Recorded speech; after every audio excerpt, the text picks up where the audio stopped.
The president was stunned. The magician had walked right into the middle of the stage, and claimed he was gonna catch a bullet with his mouth. The soldier aiming the gun had no idea what to do.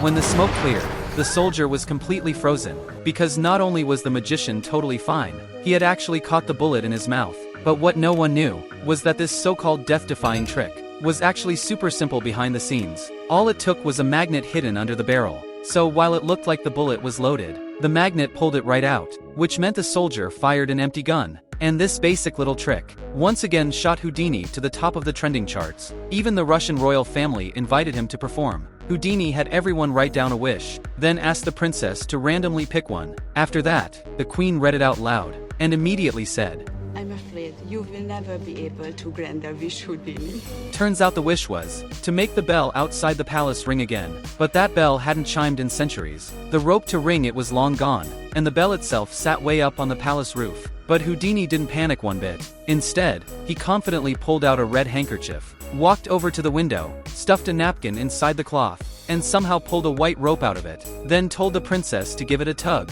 Pull the rope.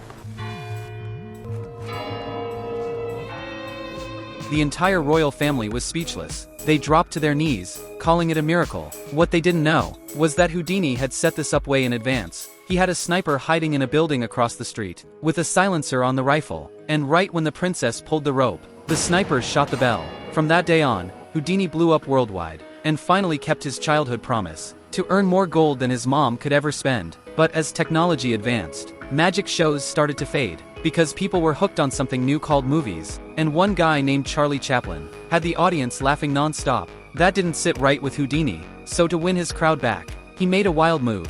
He moved his act from a theater to a frozen lake, then wrapped himself in chains, and jumped off a 300-foot bridge into the icy water. But after unlocking the chains, he couldn't find the way out. The current had pushed him off course, and just when he thought it was over, he saw his mother appear in front of him, pointing the way to escape. Houdini made it out and climbed back to shore. Every newspaper put him right back on top, and in a later performance, he straight up made a 100-ton elephant vanish in front of a live audience. To this day, nobody has figured out how he did it.